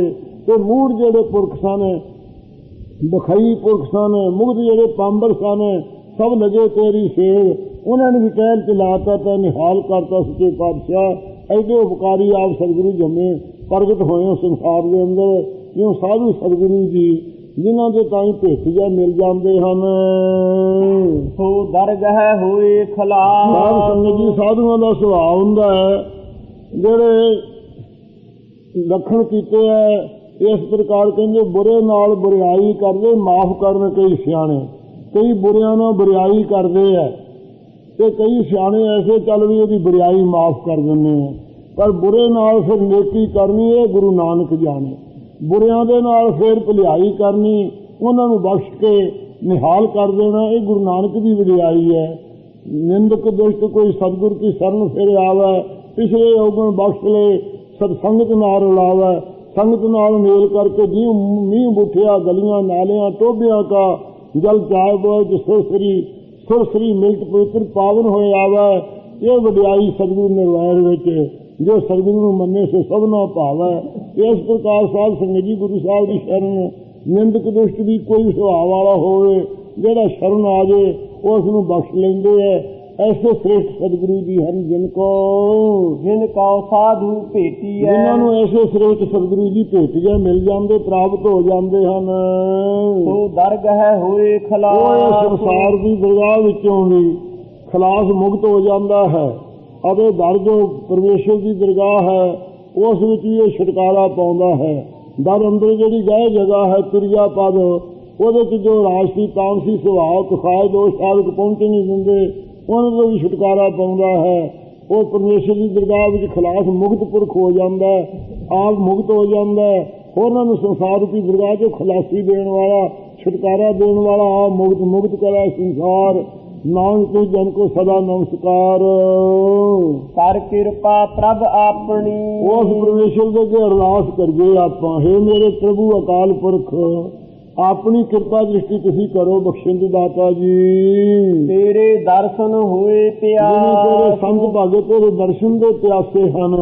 ਇਵੇਂ ਮਹਾਰਾਜ ਦੇ ਦਰਸ਼ਨਾਂ ਦੀ ਸਾਨੂੰ ਪਿਆਸ ਲੱਗੇ, ਇੱਛਾ ਲੱਗੇ। ਅਸੀਂ ਹੋਰਨਾਂ ਚੀਜ਼ਾਂ ਦੇ ਪਿਆਸੇ ਬਣੇ ਰਹਿੰਦੇ ਹਾਂ, ਰੂਪ ਵੇਖਣ ਦੇ ਅਤੇ ਆਵਾਜ਼ਾਂ ਸੁਣਨ ਦੇ। ਤੇਰੇ ਦਰਸ਼ਨਾਂ ਦੀ ਪਿਆਸ ਸਾਨੂੰ ਹੋਵੇ, ਐਸੀ ਕਿਰਪਾ ਕਰੋ ਸੱਚੇ ਪਾਤਸ਼ਾਹ। ਪ੍ਰਭ ਤੁਧ ਬਿਨ ਦੂਜਾ ਕੋ ਨਹੀਂ। ਮਹਾਰਾਜ ਆਪ ਤੋਂ ਬਿਨਾਂ ਪ੍ਰਭੂ ਸਮਰੱਥ ਕੋਈ ਨਹੀਂ ਹੈ, ਹੋਰ ਸਾਰੇ ਅਲਪੱਦ ਹਨਗੇ। ਤੂੰ ਸਰਵ ਕਲਾ ਸਮਰੱਥ ਹੈ, ਹਰਨ ਭਰਨ ਜਾਂ ਕਾ ਨੇਤਰ ਹੋਰ। ਆਪ ਤੋਂ ਬਿਨਾਂ ਪ੍ਰਭੂ ਨਾਲ ਰੱਖਿਆ ਕਰਨ ਵਾਲਾ ਵੀ ਕੋਈ ਨਹੀਂ ਹੈ ਸੱਚੇ ਪਾਤਸ਼ਾਹ। ਦੂਸਰਾ ਸਵਾਮੀ ਵੀ ਕੋਈ ਨਹੀਂ ਹੈ ਆਪ ਤੋਂ ਬਿਨਾਂ। ਨਾਨਕ ਕੀ ਅਰਦਾਸ। ਗਰੀਬ ਨਵਾਜ ਜੀ ਆਪਾਂ ਨੂੰ ਜਾਚ ਦੱਸਦੇ ਹਨ ਕਿ ਹੇ ਪਰਮੇਸ਼ਰ ਸਾਡੀ ਇਹ ਅਰਦਾਸ ਹੈ, ਕਿਉਂ ਭਾਈ ਬੇਨਤੀ ਕਰੋ। ਸਾਡੇ ਜਿਹੜੇ ਕਾਮ ਕਰੋ ਦੁਸ਼ਮਣ ਹਨ ਉਹਨਾਂ ਨੂੰ ਸਾਡੇ ਦਾਸ ਕਰ ਦਿਓ। ਇਹ ਜਿਹੜੇ ਸਗਲ ਦੂਤ ਮੇਰੀ ਸੇਵਾ ਲਾਏ ਕਰੋ ਬੇਨਤੀ ਰਾਗ ਠਾਕਰ ਤੇ ਹਮ ਤੇਰੀ ਸਰਨਾਇਆ ਦੇਖੋ ਅਜਲ ਜ ਭਇਆ। ਇਸ ਪ੍ਰਕਾਰ ਕਰੀਬ ਨਵਾਜ ਸੱਚੇ ਪਾਤਸ਼ਾਹ ਸਾਡੀ ਅਰਦਾਸ ਹੈ, ਆਪਦੇ ਅੱਗੇ ਬੇਨਤੀ ਹੈ। ਆਸਾੜ ਸੁਹੰਦਾ ਤਿਸ ਲੱਗੈ। ਜਿਸ ਵਿੱਚ ਆਸਾ ਦੇ ਪੱਖ ਲਾਉਂਦੇ ਹਨ, ਐਸਾ ਜਿਹੜਾ ਹਾੜ ਦੇ ਮਹੀਨੇ ਨਹੀਂ ਆਈ ਕਲਯੁਗ ਦਾ ਜ਼ਮਾਨਾ ਤਪਿਆ ਹੋਇਆ, ਉਹਨਾਂ ਨੂੰ ਇਹ ਸੋਭਨੀਕ ਲੱਗਦਾ ਹੈ ਕਲਯੁਗ ਉਧਾਰਿਆ ਗੁਰਦੇਵ। ਕਿਉਂ ਕਲਯੁਗ ਦੇ ਤਾਂ ਹੀ ਸੱਚੇ ਪਾਤਸ਼ਾਹ ਜੀ ਨੇ ਕਲਯੁਗ ਸਤਿਯੁਗ ਵਰਤਾਤਾ, ਸਤਿਯੁਗ ਆ ਲੀਨਾ, ਸਤਿਯੁਗ ਦੇ ਜਿਹੜੇ ਗੁਣ ਸੀ ਇਹਦੇ 'ਚ ਆ ਕੇ ਲੀਨ ਕਰਤੇ ਮਿਲਾ ਤੇ ਸੱਚੇ ਪਾਤਸ਼ਾਹ ਜੀ ਨੇ। ਬੇਨੂ ਰਾਜੇ ਤੋਂ ਜੋ ਸ਼ੁਕਰਾਚਾਰਜ ਜੋ ਦੈਂਤਾਂ ਦਾ ਗੁਰੂ ਸੀ, ਉਹਦੀ ਦੇਵਚਾਨੀ ਲੜਕੀ ਦਾ ਸੱਤ ਤੋੜਿਆ ਸੀ ਖੂਹ ਤੇ ਪਾਣੀ ਭਰਦੀ ਦਾ। ਉਸ ਵੇਲੇ ਬੇਨੂ ਰਾਜੇ ਦੇ ਇਸ ਪਾਪ ਕਰਕੇ 10,000 ਵਰ੍ਹਾ ਸਾਧ ਸੰਗਤ ਜੀ ਸਤਿਯੁਗ 'ਚ ਕਲਯੁਗ ਦਾ ਸਮਾਂ ਲੱਗ ਗਿਆ ਸੀ।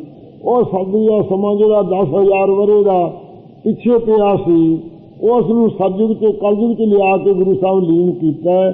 ਇਸ ਪ੍ਰਕਾਰ ਕਲਯੁਗ 'ਚ ਸਤਿਯੁਗ ਵਰਤਾ ਦਿੱਤਾ ਹੈ। ਪਰ ਸਤਿਯੁਗ 'ਚ ਨਾ ਇੱਕ ਜਿਹੜਾ ਆਦਮੀ ਕਰੇ ਸਾਰੇ ਦੇਸ਼ ਨੂੰ ਦੰਡ ਮਿਲਦਾ ਸੀ, ਤੇ ਜਿਹੜਾ ਇਹ ਕਰੇ ਉਹਨੂੰ ਸਾਧ ਸੰਗਤ ਜੀ ਨਗਰੀ ਨੂੰ ਦੰਡ ਮਿਲਦਾ ਸੀ। ਦੁਆਪਰ 'ਚ ਕਰੇ ਤਾਂ ਬੰਸ ਨੂੰ ਕੁਵੰਸ ਕਿਹਾ ਜਾਂਦਾ ਸੀ। ਕਲਯੁਗ ਜਿਹੜਾ ਫੇਰੇ ਹੋਈ ਪਾਵੇ, ਇਹ ਸੱਚਾ ਨਿਆਂ ਸੱਚੇ ਪਾਤਸ਼ਾਹ ਨੇ ਕੀਤਾ। ਇਸ ਪ੍ਰਕਾਰ ਆਸਾੜ ਸੁਹੰਦਾ ਤਿਸ ਲੱਗੈ, ਆਸਾ ਦਾ ਹੜ ਜਿਹਦੇ 'ਚ ਵਗਦੇ ਹੈ, ਇਹੋ ਜਿਹਾ ਸਾਧ ਸੰਗਤ ਜੀ ਮਹੀਨਾ ਕਲਯੁਗ ਦਾ ਜ਼ਮਾਨਾ, ਇਹ ਆਸਾ ਰੂਪੀ ਜਿੱਥੇ ਭੱਖ ਲਾਉਂਦੇ ਹੈ ਉਹ ਸੋਭਨੀਕ ਉਹਨਾਂ ਨੂੰ ਲੱਗਦਾ ਹੈ। ਜਿਸ ਮਨ ਹਰ ਚਰਨ ਨਿਵਾਸ, ਜਿਨ੍ਹਾਂ ਦੇ ਮਨ 'ਚ ਹਰੀ ਅਕਾਲ ਪੁਰਖ ਦੇ ਪਵਿੱਤਰ ਚਰਨਾਂ ਦਾ ਨਿਵਾਸ ਹੈ, ਟਿਕਾ ਹੈ ਸਾਧ ਸੰਗਤ ਜੀ, ਜਿਨ੍ਹਾਂ ਦੇ ਚਰਨ ਸੱਚੇ ਪਾਤਸ਼ਾਹ ਦੇ ਟਿਕੇ ਰਹਿੰਦੇ ਹਰ ਵਕਤ, ਸਾਰੀਆਂ ਵਾਸ਼ਨਾ ਤੋਂ ਰਹਿਤ ਹੋ ਗਏ ਜੋ ਪੁਰਖ, ਉਹਨਾਂ ਨੂੰ ਇਹ ਹਾੜ ਦਾ ਮਹੀਨਾ ਬੜਾ ਸੋਭਨੀਕ ਲੱਗਦਾ ਹੈ ਤੇ ਸਦਾ ਨਿਹਾਲ ਹੁੰਦੇ ਹਨ। ਇਸ ਪ੍ਰਕਾਰ ਸਾਧ ਸੰਗਤ ਜੀ ਭਾਗਾਂ ਵਾਲਿਓ, ਇਹ ਹਾੜ ਦੇ ਮਹੀਨੇ ਦੀ ਸੰਗਰਾਮ ਦੀ ਵਿਚਾਰ ਗੁਰੂ ਸਾਹਿਬ ਨੇ ਆਪਾਂ ਨੂੰ ਬਖਸ਼ੀ ਹੈ। ਸੋ ਨਿਹਾਲ ਹੋ ਕੇ ਧਾਰਨ ਕਰਕੇ ਆਪਣੇ ਜੀਵਨ ਨੂੰ ਉੱਚਾ ਬਣਾਈਏ। ਗੁਰੂ ਸਾਹਿਬ ਆਪਣੇ ਤੇ ਕਿਰਪਾ ਕਰਨ, ਆਪਦੀ ਪਿਆਰੀ ਸਿੱਖੀ ਸਾਨੂੰ ਬਖਸ਼ਣ। ਪ੍ਰਭ ਤੁਧ ਬਿਨ ਦੂਜਾ ਕੋ ਨਹੀਂ, ਨਾਨਕ ਕੀ ਅਰਦਾਸ। ਆਸਾੜ ਸੁਹੰਦਾ ਤਿਸ ਲੱਗੈ, ਜਿਸ ਮਨ ਹਰ ਚਰਨ ਨਿਵਾਸ। ਵਾਹਿਗੁਰੂ ਜੀ ਕਾ ਖਾਲਸਾ, ਵਾਹਿਗੁਰੂ ਜੀ ਕੀ ਫਤਿਹ।